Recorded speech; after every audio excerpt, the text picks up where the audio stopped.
everyone, this is Husker here from Cougar Combat. So I've been searching around on YouTube for a while looking for a good loadout video for East Germany in general. I've been collecting East German gear for a while now. I had the basic motor rifles gear for a while, and I finished my Fallschirmjäger uniform. Being an elite unit of the NVA, the DDR Fallschirmjägers had the best equipment because the NVA was the best equipped of all Warsaw Pact armies.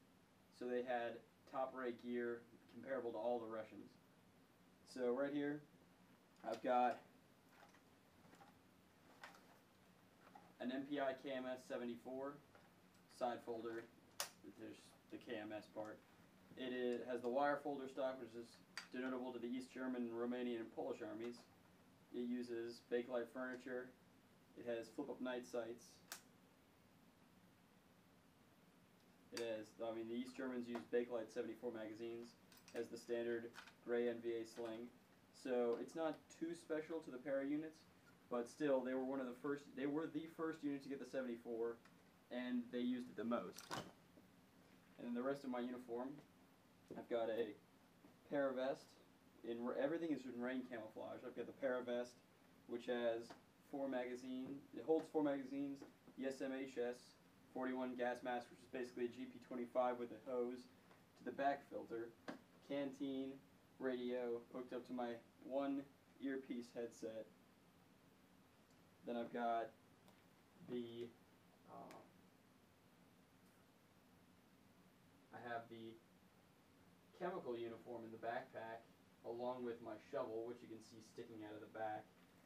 The chemical gear and the shovel were only carried, and including the comm system even, were only carried in an event of extreme, like obviously they were being dropped behind enemy lines, no resupply. The radio was pretty standard, but only one in a few, actually like basically one in a squad, like, well, the armies of the 80s basically had, carried the radio.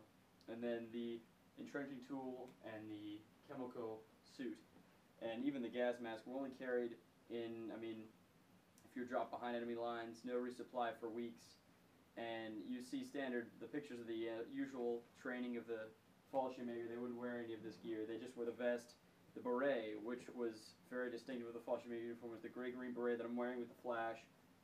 And they wore this in the combat uniform with the gray-green. And then their parade uniform was the orange beret. Orange was the color of the NVA Para. And it was worn on the shoulder board shoulder board pipping and the collar tab pipping. And then you would have the side buckle boots, which I have here. These are actually Czechoslovakian. The East German side buckle boots are very hard to find, as they were an elite unit.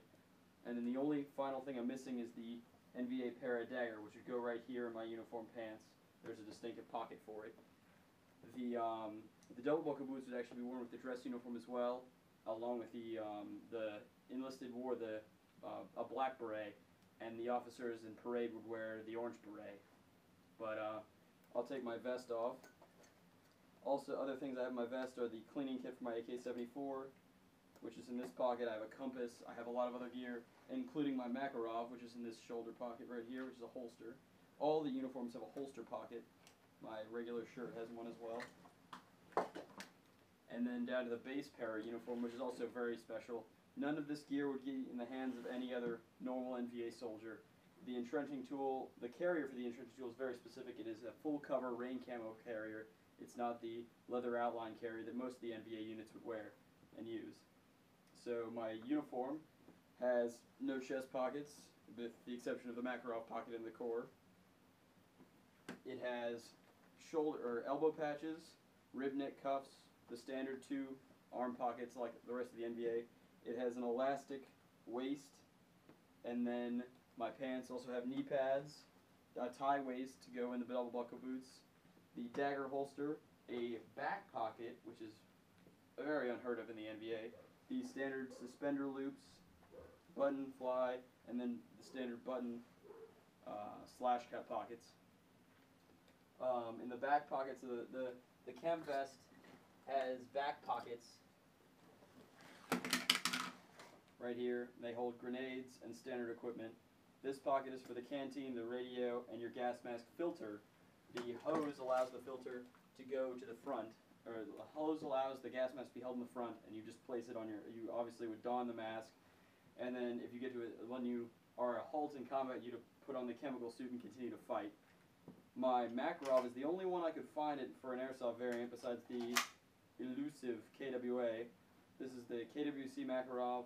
It shoots 450 FPS, which is very strong, and most fields don't like using it. I usually have it as a show weapon because it was the only Makarov I could find. It was about $60, which was a good find, and I could wear that in my dress uniform with, oh, I have the East German dress uniform, and then my AK-74 is a Echo 1 blowback AK-74. I put the full night sights on it, and I put the bakelite furniture on it as well. It's blowback. I've been trying to disable it. I disabled my other one, but I haven't been able to finish it, so you can see it blow back a little bit. I'll put it on semi. It's pretty fun.